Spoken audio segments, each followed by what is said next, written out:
Yo, what's up, guys? We're going to go through a bunch of bets. So there's a lot of value right now. So I'm going to share my screen. And without further ado, we're going to get started. So we got Thursday night football, obviously tonight. We got college football. We got a lot of games tonight. We got the MLB playoffs. And line movement has been pretty crazy in this Saints game. On Trevor Lawrence news, okay? Trevor Lawrence, is he healthy? Is he not? You can see lines like the Saints were initially underdogs. They ripped to being minus 170 favorites. Then lines moved back towards the Jaguars. Things are kind of bouncing around, probably on news about, Trevor Lawrence and just how good he is to go. So like following these line movements or injury updates, lineup changes, like stuff like that often leads to, really good bets, line movements. Anyways, let's go ahead. Let's start out with PrizePicks. Why not? We'll start out with PrizePicks. Where is PrizePicks? There were some good plays on PrizePicks. Where did they go? So here's the first play. I thought there were more good plays on PrizePicks before I started the live stream, but regardless, we'll take a look. We'll build a slip. So the first play I like is Barkov over 2.5 shots on goal. So this is just from the OddsJam Positive EV tool. And again, PrizePicks is different, from most sports books. And the reason I say that is on PrizePicks, right? The way this platform works, and dang, this game's about to start. We got early MLB. The way PrizePicks works is they have fixed payouts, right? Literally any two picks you select, you're going to be getting a 3x payout. So PrizePicks is, kind of a weird platform compared to a normal sports book like Fliff where you have odds, right? So essentially, the strategy for beating PrizePicks, because they have fixed payouts, is everything like any two picks, you get a 3x payout. So the entire platform boils down to what percentage of your picks can you win. So you just want to find plays that are most likely to hit, most likely to win. So you want to compare the lines on PrizePicks to those on the sports books. So if you look at all the sports books, they all have Barkov heavily favored to go over 2.5 shots on goal, right? FanDuel minus 146 favorite. Bet Online minus 130. Hot Streak minus 155. Lines moving towards his over. So we're kind of using, again, like Pinnacle is known to be the sharpest, the smartest bookmaker out there. It's like you're not going to outmodel or create a better model than Pinnacle, right? Like this is the sharpest bookmaker. FanDuel's a $10 billion company. Like all these books, they're really good at setting lines. So you want to use their data to your advantage. But anyways, we got some esports plays as well. So we might as well look through those as well. So there's a lot of plays kind of popping up right now. Dang. So we're going to have a long day ahead. But anyways, one play I like, another one, similar reason, is look at Cooper Kupp. All the books have him heavily favored, minus 140, minus 145 favorite to go under 7.5 receptions. Underdog has his line lower at 7. So again, like even if you don't use Underdog or you don't use sports books like FanDuel, you still want to use their lines kind of as a source of information. There were also some good touchdown bets. So if you look at like player touchdowns, another good play, I'm already on it, but is Cooper Kupp to not score a touchdown. Okay, so you can see, obviously Cooper Kupp, coming back from an injury, you can see all these sports books have him as a minus 150, minus 155 favorite. If we take a look here. So he scored in the last game, but again, whatever. Historical stats, like they're not that useful. There's a reason PrizePicks shows you historical stats. It's not useful. Every game is different, right? The market reflects everything, right? If Trevor Lawrence has a great season, if he threw 5 picks last game, it's all baked into the odds that sportsbooks are putting out. So anyways, Cooper Kupp heavily favored to not score a touchdown, minus 150 on all the books. So again, if you want to fade Cooper Kupp, according to the data, that's a pretty good play. So if you just go here to, the touchdowns line, and where is Cooper Kupp? So they still got him up, or did they pull him? But anyways, like this would be another good play to go with. Again, PrizePicks, they're going to give us the same payout if we take him to go over or under, right? So the reason the under is the sharp pick, the under is the play we would want to go with, is all the books have him heavily favored to go under. So there's some good touchdown plays, but we've already bet a lot of them on PrizePicks. So let's see if there's anything, new, interesting, whatever. So there's some CS2 plays. Like esports is a great sport to bet on PrizePicks. And it's not because anything special. It's just there's a lot of games, right? And a lot of games means there's a lot of surface area for books to cover. Like if you look at esports on Underdog Fantasy or PrizePicks, there are thousands and thousands and thousands of lines. There's limitless crap you can bet in esports. There's so many leagues. These guys go hard. Sometimes they play like 3 games a day. So that means there's a lot of surface area for the books to cover, right? All these books, they try to set lines independently, and sometimes they screw up. So more games obviously means more profitable bets, like more opportunities for sports books to screw up. If there were only 1 game a month, obviously there's not going to be a lot of profitable bets. If there's only 1 game a month, there would be, it would be pretty easy for sports books to manage their lines. But anyways, so there's some good touchdown plays, but let's go back here. But anyways, like this play, though, I don't really want to go with on PrizePicks. You can see the odds jam optimizer, this fantasy optimizer. It just shows you discrepancies, right? That's all this tool is doing. It's scanning through these, the tens of thousands of lines on PrizePicks, Underdog Fantasy, and just pointing out like, hey, here's a discrepancy. So like here we have a discrepancy between PrizePicks and Hot Streak. Hot Streak has the line at 31.5, PrizePicks 35. But you only have 2 data points, so it's not really clear like, oh, who's screwing up.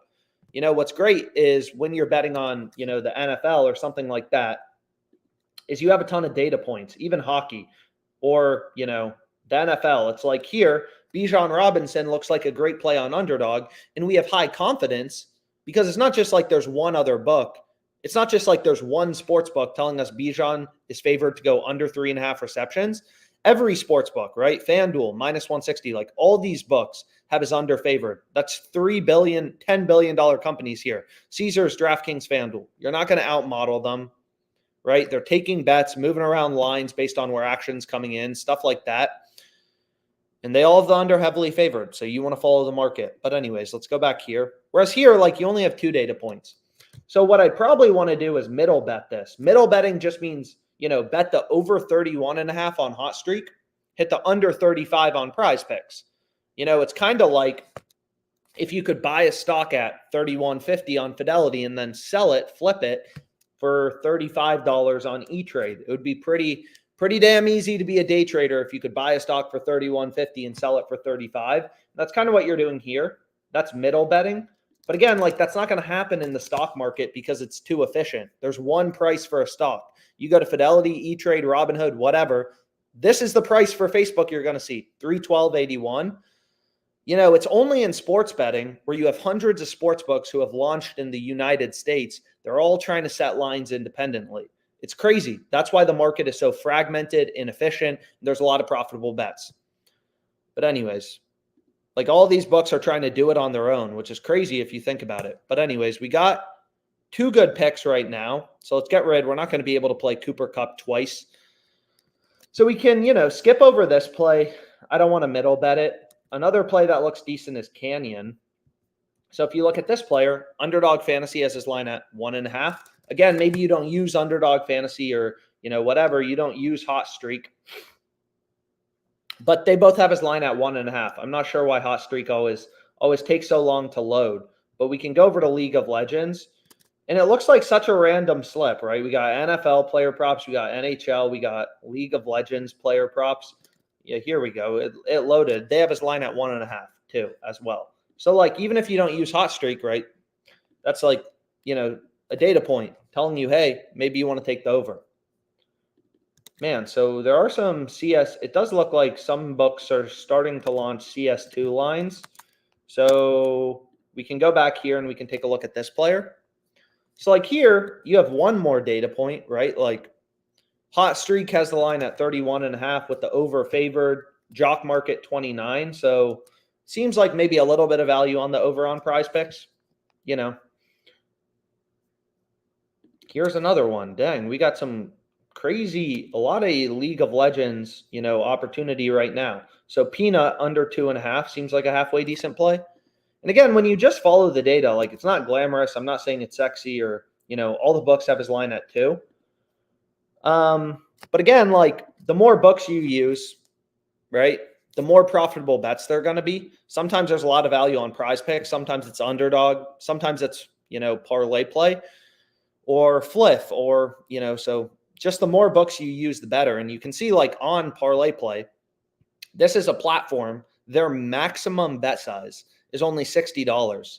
And I'm up 6.6K profit in just a few months. Just following the data, not doing anything complicated. But anyways, so we have we have 4 good picks on PrizePicks. So we can look for one final pair. Maybe we go back to the NFL. And we can check out, these touchdown props, see if they launched anything new. So, Travis Etienne, just as an example, he's heavily favored to not score a touchdown as well, right? Pretty big favorite to not score. You can see he scored in 2 out of 5 games this season. So you'd want to lean, like it looks like his under is a good play, right? All the books have his under pretty heavily favored. Josh Jacobs, Cooper Kupp, Kenneth Walker.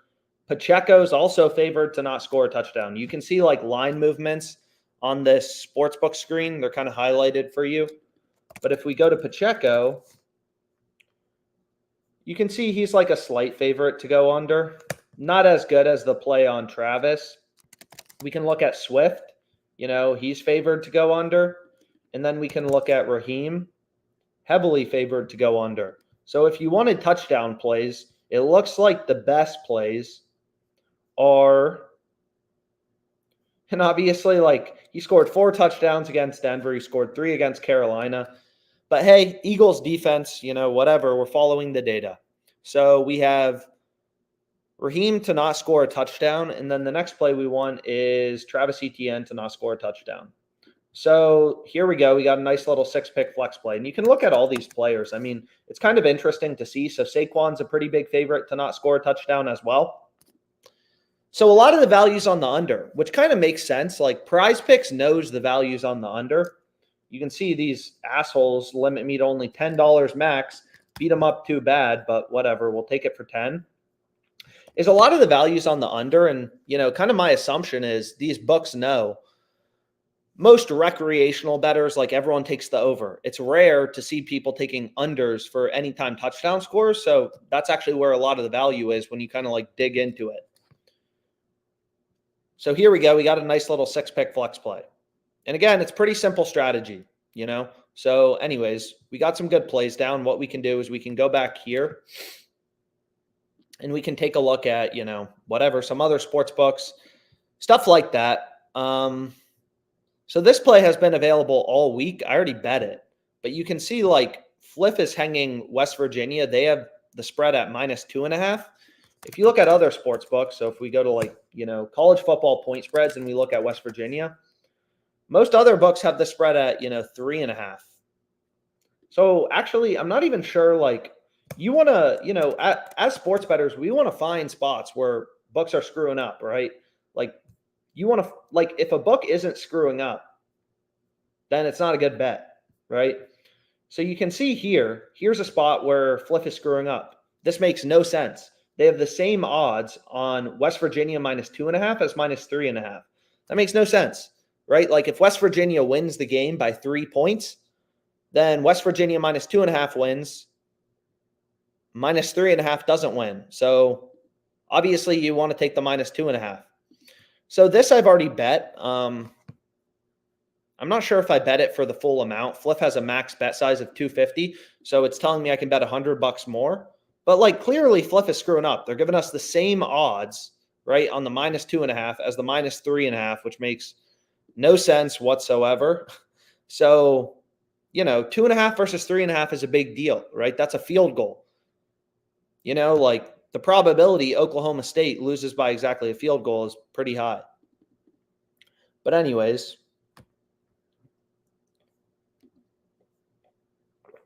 dang. So here we got another play on Fliff. This just looks like it showed up. Connor McDavid over 3.5 shots on goal. You can see lines drifting towards him going over. Maybe it's sharp action. Bet Online just took a dive. Now they have him down at minus 175. So sometimes it's lineup changes. Sometimes it's sharp action coming into the market. Just like the price of a stock can move for a lot of reasons. Maybe they release a new product and make a lot of money or something. That could be a reason, right? That a stock price changes.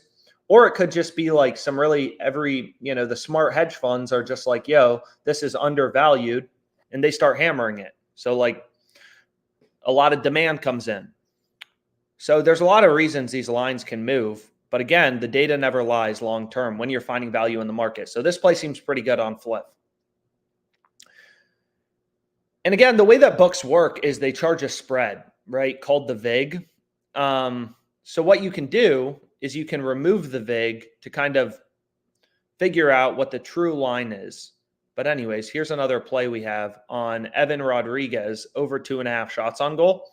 So it looks like there's some other plays, kind of available.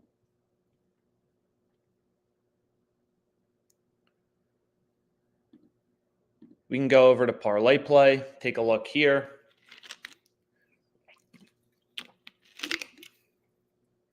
But anyways, we got some good plays in on Fliff, on PrizePicks. There's some good arbitrage plays as well. This one I actually already bet on Oklahoma State. UCF versus Oklahoma, I apologize. Arbitrage is when these books, mess up when they get so out of sync with each other that you can bet equal and opposite outcomes, the over on one book, the under on another book, and make a risk-free profit. So you can see I have the over 63.5. What the heck? It looks like I bet it a few times, but Fliff has a max bet size of 250, so 250 total on the over 63.5. So you can see there's like this huge discrepancy. All these books set lines independently.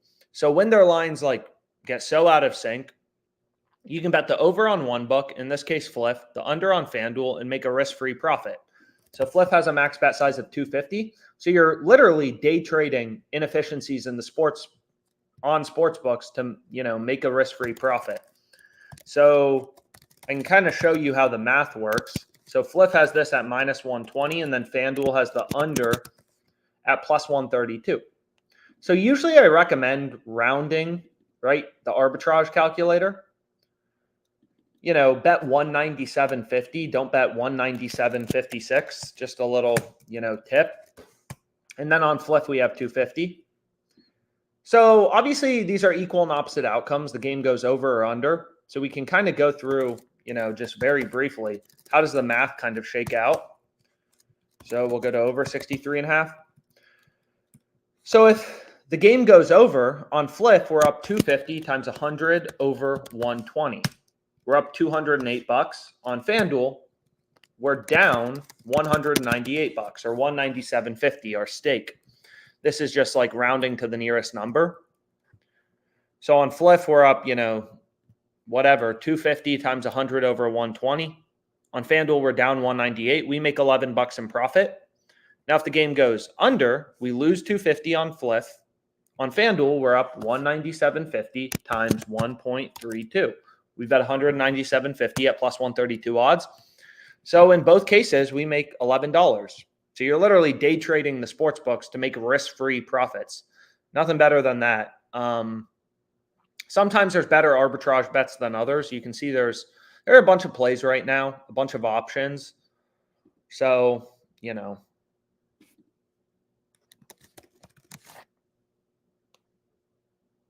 what we can do is we can also, how's this Phillies game looking? Are any lines moving? The game's obviously about to start. You can see it's pretty close.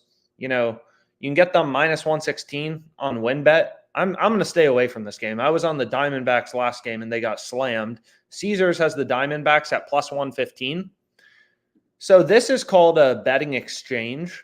It's like peer-to-peer betting. For big games, you can see there's a lot of action. Someone's willing to bet $5,000 on the Diamondbacks at 2.16 odds. So it's in decimal odds because this isn't an American platform, but 2.16 means plus 116. So basically this means someone is trying to bet the Diamondbacks at plus 116 odds for $5,000. So it's kind of interesting to see. They have very tight markets too as you get close to game time. But again, I'm not gonna touch that game with a 10-foot pole. So we can go back here and maybe next we can go to ParlayPlay or something like that. More books, the better, Sometimes a lot of good bets here on ParlayPlay. So I'm already on Derek Carr over 31.5 passing attempts.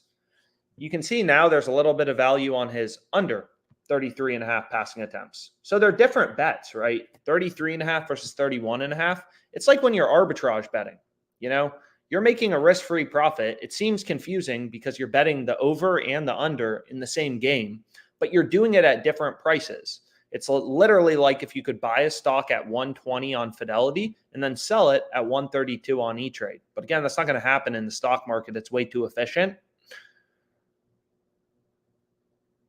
But what we can do,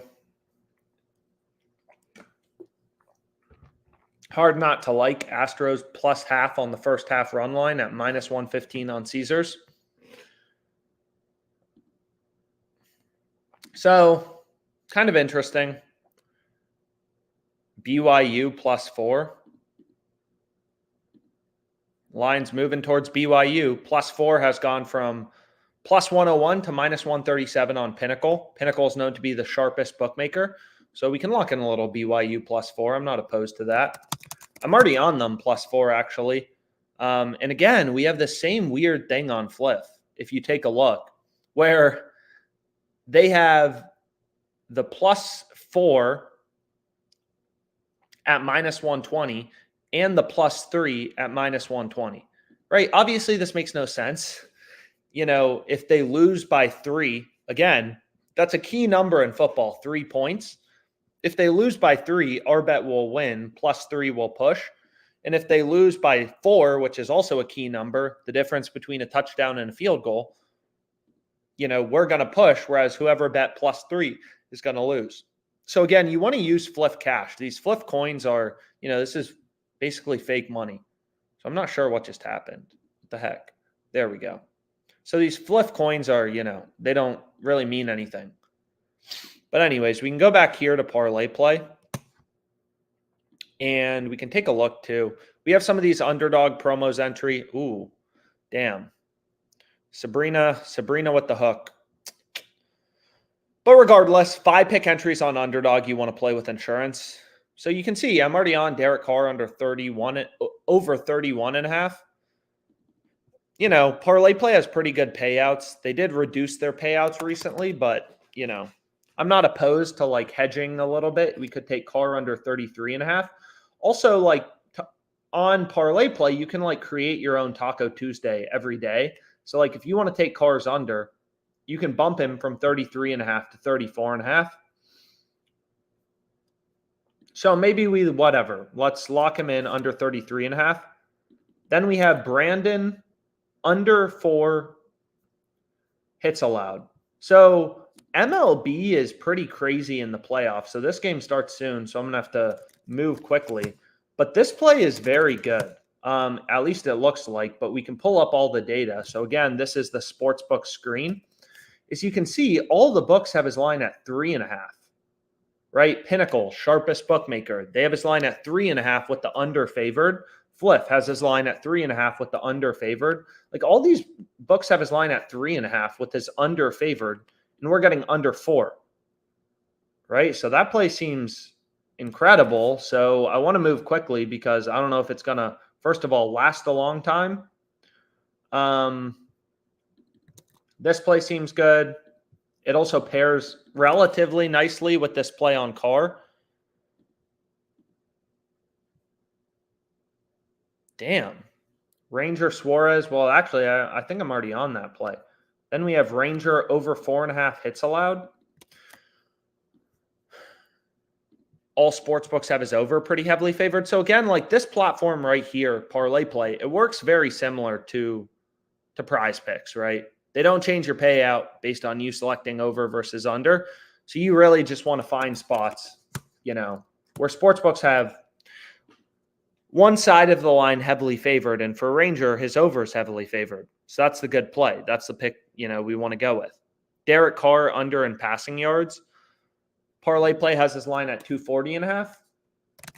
And again, these things may not seem like a big difference, like, getting a player under 240.5 versus under 232.5.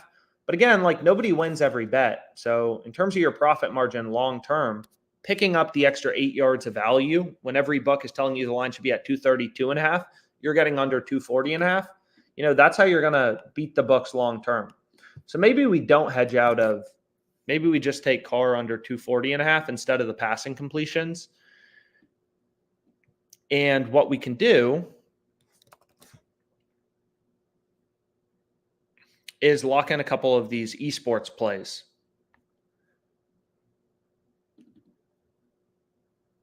So again, we want to go with 6 pick entries on this platform. So we'll go here, and then we have one final pick we need. Where do we want to go to? So this player's in the same game. You can't take players from the same game in esports.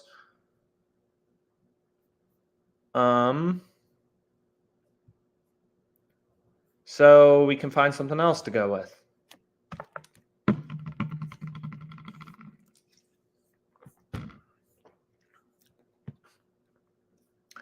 Whatever. We can go with Jonah or maybe Caton Allen over 42.5 rushing yards. All the other books have his line higher.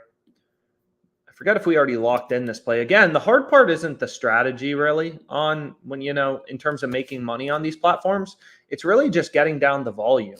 It's a $60 max bet size. This takes time. It's not passive income. The hard part is just getting down a ton of good bets. But anyways, we found some plays there. Can bounce over to Underdog.